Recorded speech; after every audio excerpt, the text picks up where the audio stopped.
Prism coaching centre गंजपत Barbigha में आपका स्वागत करते हैं। आज क्लास 12 का पार्ट 2 फिजिक्स का पार्ट 2 आपको बता रहे हैं, जिसमें यूनिट 4 है और जिसका नाम है प्रिज्म प्रकाश का वर्ण विक्षेपण, यानी प्रिज्म डिस्पर्जन ऑफ लाइट। तो इसमें हम पिछले क्लास में चर्चा कर चुके थे प्रिज्म के बारे में, और प्रिज्म से होकर अपवर्तन का किरण आरेख खींचे, इसके बारे में हम चर्चा कर चुके थे। अब हम नेक्स्ट टॉपिक देखते हैं। तो नेक्स्ट टॉपिक में हमारा है कि आपतन कोण और विचलन कोण के बीच संबंध, यानी आपतन कोण और विचलन के बीच क्या संबंध है, क्या रिलेशन है, दोनों में क्या हो रहा है।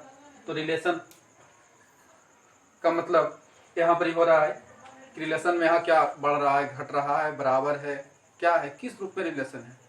ऐसे तो हम एगो पारिवारिक रूप में रिलेशन बोलते हैं, भाई बहन दोस्त माँ बाप, ये सब होता है रिलेशन, लेकिन ये रिलेशन नहीं है। यहाँ पर जो रिलेशन है ये पूछ रहा है, इसमें क्या रिलेशन बताना है आपको आगे जाके पता लग जाएगा।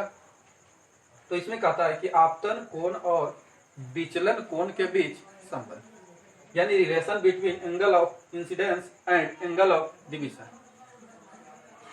तो इसमें हम देख रहे हैं कि इसको समझने के लिए, यानी आपतन कोण और विचलन कोण के बीच संबंध समझने के लिए एक ग्राफ का उपयोग किया गया है, और इस ग्राफ की सहायता से हम आपतन कोण और विचलन कोण के बीच संबंध स्थापित करते हैं, यानी इसके बारे में हम जानकारी प्राप्त करते हैं।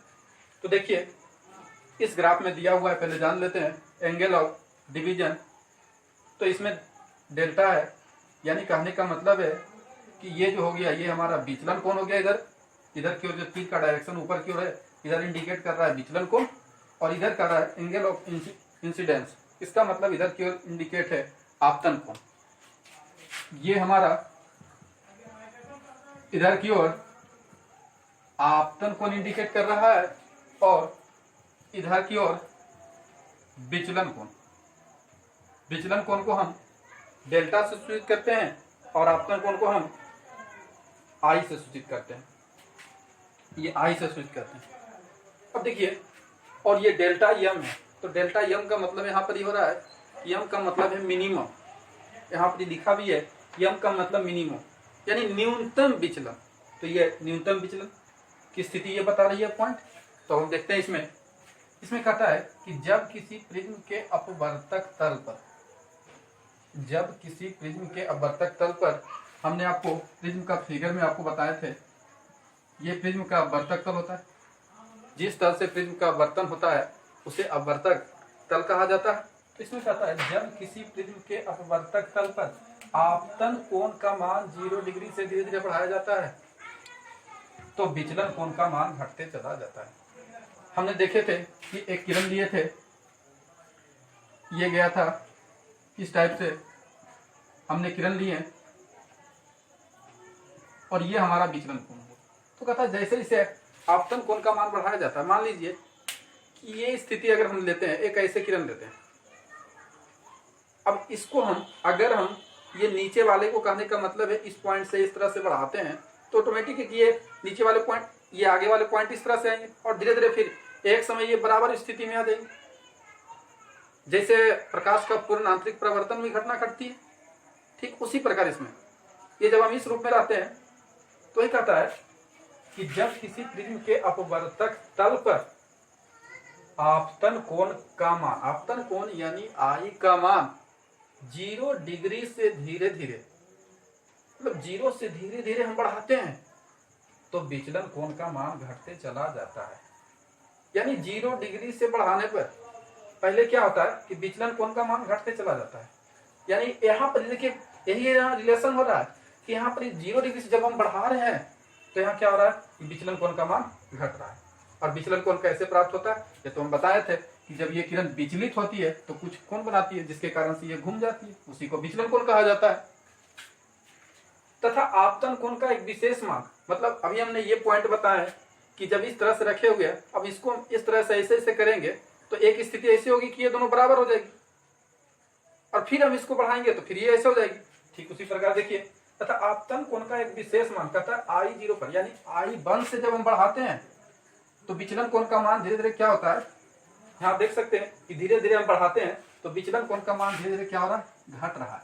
ये देखिए ऊपर से धीरे धीरे धीरे घटते हुए इंडिकेट हो रहा है, क्योंकि विचलन को इधर है और आपतन धीरे धीरे घटते का अनुभव, और एक विशेष स्थिति, उस स्थिति को आई नोट से सूचित कर रहे हैं यहाँ पर। तो उस स्थिति में को न्यूनतम विचलन हो जाता है।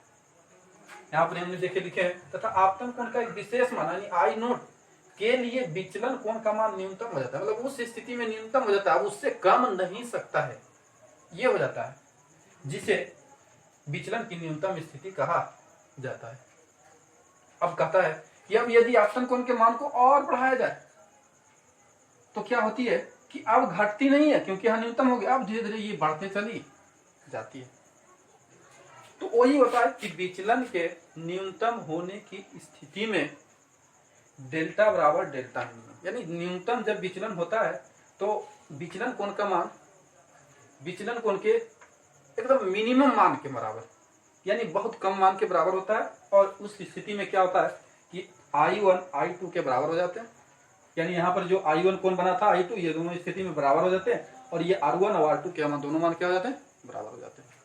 फिर से हम एक बात देखते हैं, इसमें कहता है कि जब किसी प्रिज्म के अपवर्तक तल पर आपतन कोण का मान 0 डिग्री से धीरे धीरे बढ़ाया जाता है तो विचलन कोण का मान, यानी शुरू में जब 0 डिग्री से हम बढ़ाते हैं तो धीरे धीरे इसका मान घटता है, लेकिन एक ऐसी स्थिति आती है कि उस समय मिनिमम हो जाता है, अब उससे उसका मान कम नहीं सकता है, लेकिन उससे और आपतन कोण का मान हम घटाते हैं, बढ़ाते हैं तो धीरे धीरे क्या होता है कि आपतन कोण का मान और अधिक बढ़ाने पर विचलन कोण, यानी शुरू में इसको बढ़ाते हैं तो ये घटता है, यानी आप विचलन कोण का मान आपतन कोण का मान बढ़ाते हैं तो विचलन कोण का मान घटता है, लेकिन जब बराबर होने के बाद आपतन कोण के मान को भी बढ़ाते हैं तो विचलन कोण का मान भी बढ़ते चला जाता है।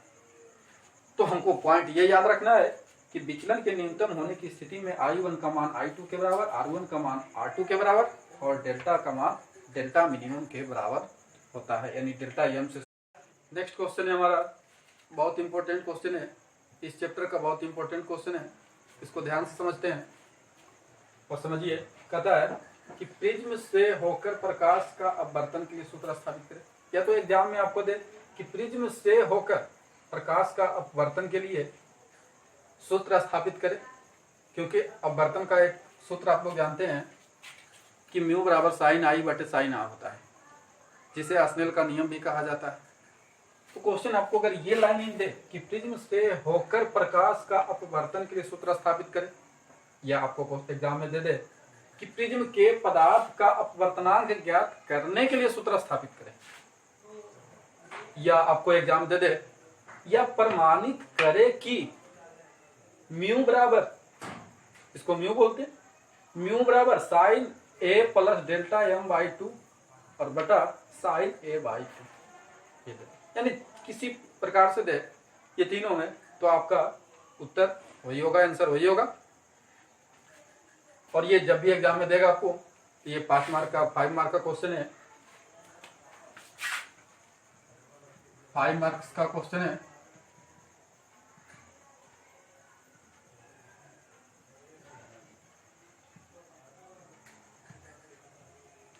चलिए ध्यान दीजिए, जो हम आपको फिगर बताने जा रहे हैं, ये फिगर हम पार्ट 1 में भी फिगर हम आपको बताए हैं, सेम फिगर पाएंगे, ध्यान दीजिएगा।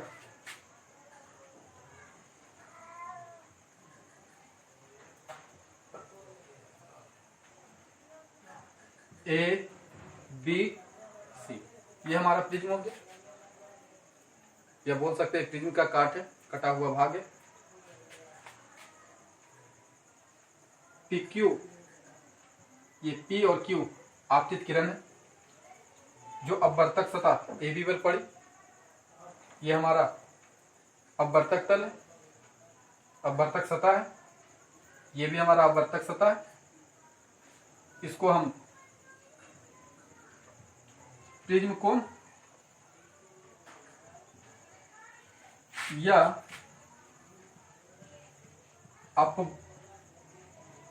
अपवर्तक कोण भी बोल सकते हैं, इसको प्रिज्म कोण या अपवर्तक कोण भी बोल सकते हैं। ये हमारा वर्तक तल हो गया, ये नीचे वाले पॉइंट आधार हो गया।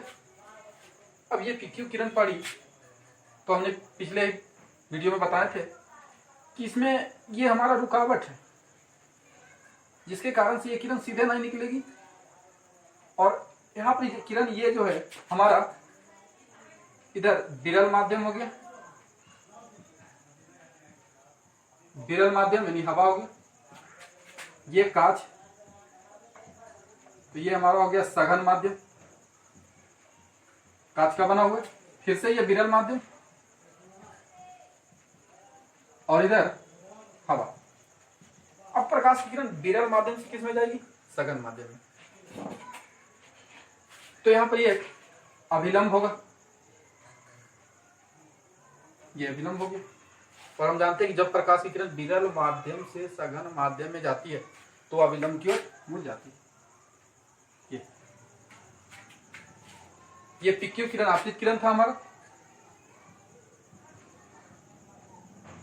ये आपतित किरण, UQR, इसका R दे देते ना, ये अपवर्तित किरण हो गया। अब ये पुनः सघन से किरण निकलेगी विरल में, तो फिर यहां पर एक अभिलंब होगा, फिर ये एक अभिलंब होगा हमारा। अब ये अभिलंब होगा जब सघन से विरल में जाएगी तो ये अभिलंब से दूर भागेगी, जिसको हम लोग क्या बोल सकते हैं? निर्गत किरण।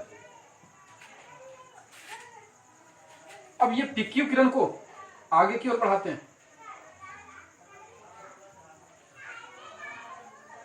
और ये निर्गत किरण को पीछे की ओर बढ़ाते हैं, ये बिंदु O पर मिलती है और ये हमारा हो गया क्या? डेल्टा, यानी हमारा हो गया ये विचलन कोण। ये विचलन कोण। चलिए इस पॉइंट का नाम दे देते हैं O', यानी हम बोल सकते हैं कि ABC प्रिज्म का एक काट है, कटा हुआ भाग है। ये PQ आपतित किरण AB अपवर्तक सतह पर पड़ी, तल पर पड़ी, जहां से यह QR दिशा में अपवर्तित हो गई। पुनः यह AC अपवर्तक सतह पर से यह RS दिशा में क्या हो गई? निर्गत हो गई। हमने ये PQ आपतित जो किरण था इसको आगे की ओर बढ़ाया और ये जो RS से किरण है इसको पीछे की ओर बढ़ाया, तो ये बिंदु O पर मिली, जो हमारा क्या है? विचलन का स्थान। अब हम इसमें कुछ पॉइंट देखते हैं। ये हमारा हो गया I1, तो ये हो गया हमारा क्या? R1, ये हमारा हो जाएगा R2 और ये हो जाएगा हमारा I2। अब थोड़ा सा हम ये बात करते हैं, ये कोण का मान क्या होगा? ये कोण का मान देखते हैं। तो इसके लिए इसकी बात करिए। इस तरह त्रिभुज में आपने बनाया, तो देखिए इसमें क्या होता है कि अगर मान लीजिए ये कोण I1 है और बीच में ऐसे रहे और ये हमारा R1 है, तो ये जो कोण होगा ये तो टोटल हो जाएगा। शीर्षाभिमुख कोण से आप बोल सकते हैं ये आमने सामने बराबर होता है, तो ये I1, तो ये टोटल भी क्या होगा हमारा? I1। तो ये बीच वाला जो पॉइंट क्या कहलाएगा? I1 minus R1।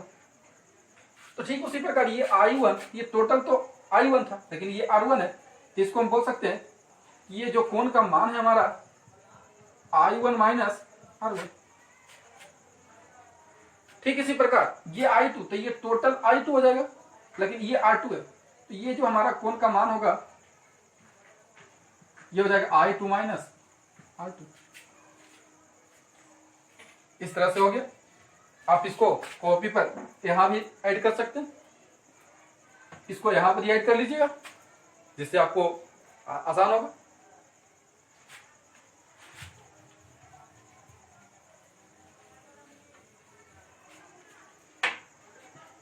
अब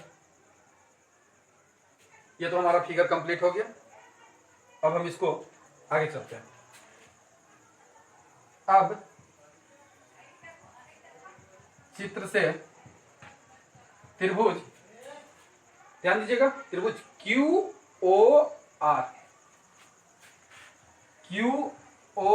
में त्रिभुज क्यू आर में। तो देख रहे हैं क्या, क्यू हमारा कहाँ, यहाँ ओ और आर। तो क्यू ओ आर में बहिष्कोण यानी बाहर का कोण, अगर हम ये साइड लेते हैं जिसे क्यू ओ आर की बात करते हैं, ये हमारा क्यू हो गया, ये हो गया, ये आर। तो यहाँ पर I1 माइनस R1 है, I2 माइनस R2 है, और यहाँ पर क्या है, डेल्टा। देख रहे क्या अंदर, तो बहिष्कोण बराबर होता है, यानी बाहर के कोण बराबर होता है अंदर के दो कोणों का योग, उसे ही हम लोग कहते हैं बहिष्कोण। तो हम यहाँ पर इसे बोल सकते हैं बहिष्कोण यानी डेल्टा बराबर अंदर के दो कोण। यहाँ पर देखिए लिखा हुआ है I1 माइनस R1 और I2 माइनस R2। अब इसको हम करते हैं I1 I2 एक साथ लिखते हैं, I1 और ये प्लस I2 एक साथ, और ये देखिए माइनस R1 माइनस R2, तो माइनस दोनों में कॉमन, तो यानी R1 प्लस R2। इसको समीकरण 1। अब त्रिभुज Q इसमें चल रहा है, Q O डैश R में, Q O डैश R में। तो देखिएगा Q फिर से O डैश R में, तो इसमें तीन कोण है, एक Q का मान दिया हुआ R1, एक कोण हमारा ये है Q O डैश R और एक R2। तो इसको हम लिख सकते हैं R1 प्लस R2 प्लस कोण Q O डैश, ऐसे R1 Q O dash R plus R2 बराबर 180, क्योंकि त्रिभुज के तीनों कोणों का योग बराबर 180। इसमें तो बहिष्कोण का उपयोग हो गया, और इसमें हमने किया त्रिभुज के तीनों कोणों का योग बराबर 180 डिग्री, यानी R1, फिर इस कोण का नाम दे दिए Q O डैश R, इस कोण का नाम क्या है R2। तो R1 Q O dash R2 बराबर 180। अब R1 प्लस R2, अब ये प्लस से कट जाएगा माइनस, यानी 180 minus Q O dash R, इसको समीकरण Q O डैश R। चलिए चतुर्भुज में चारों कोणों का योग बराबर कितना होता है 360 डिग्री, और दो कोण का योग बराबर कितना होता है 180 डिग्री। तो अगर हम बात करते हैं ये और ये, अगर हम लिख रहे हैं Q A डैश, या इस तरह से लिख सकते हैं कि इस कोण का नाम क्या हो गया हमारा कोण A, ये कोण हमारा क्या होगा, ये कोण जो हमारा होगा कल से भी क्लास में बताए थे 90 डिग्री होगा, क्योंकि यहाँ पर लंब है। तो ये जो हमारा Q का जो मान होगा ये हमारा कितना होगा 90 डिग्री होगा। फिर ये कोण का नाम दे देते हैं Q O dash R, Q O dash R, फिर ये R, फिर यहां पर जो कितना डिग्री होगा 90 डिग्री, क्योंकि यहां लंब है, बराबर कितना डिग्री 360, यानी हम बोल सकते हैं चक्रीय चतुर्भुज के चारों कोणों का योग बराबर 360 डिग्री। तो एक की जगह तो यही रह गया, इसकी जगह 90, इसका नहीं मान था तो हमने Q O dash R indicate कर दिए, इसका 90 डिग्री। अब कोण है ये 90 90 180 हो गया,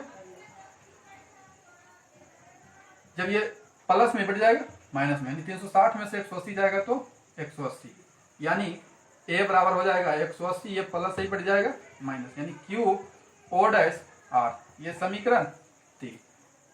अब हम आते हैं समीकरण 2 तथा 3 की तुलना करने पर। तो जब हम इसकी तुलना कर रहे हैं,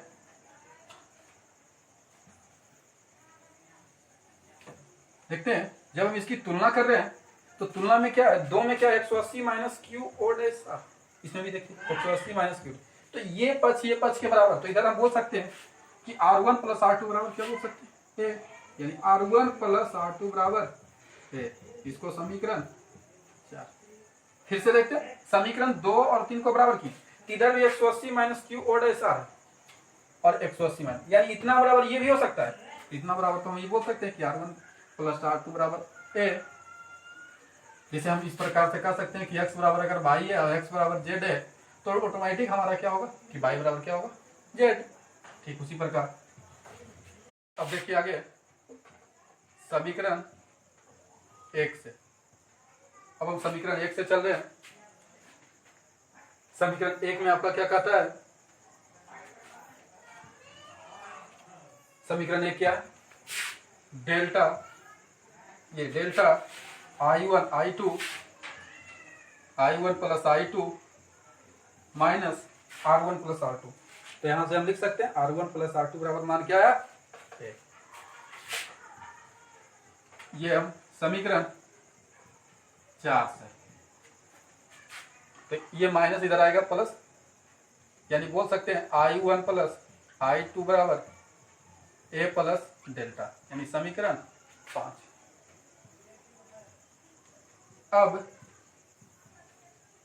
प्रिज्म के न्यूनतम विचलन की स्थिति में, अब कहता है कि प्रिज्म के न्यूनतम विचलन की स्थिति में, तो हमने देखिए अभी शर्त बताए थे कि प्रिज्म के न्यूनतम विचलन की स्थिति में डेल्टा बराबर डेल्टा एम और I1 बराबर I2 और इतना बराबर हमने क्या मान लिए? I। ठीक उसी प्रकार R1 बराबर R2 बराबर R मान लिए, क्योंकि दोनों ये बराबर है, I1 बराबर I2, तो दोनों मान के वैल्यू क्या मान लिए? I, यानी I1 के बराबर भी हम I लिख सकते हैं और I2 के बराबर भी I, R1 के बराबर भी R और R2 बराबर भी R। अब आते हैं समीकरण 4 से। देखिएगा समीकरण 4 क्या? R1 प्लस R2 बराबर 1। तो अब हम R1 के बराबर क्या लिख दें? R। फिर R2 बराबर भी क्या लिख सकते हैं? R बराबर 1, यानी 1R 2R बराबर A।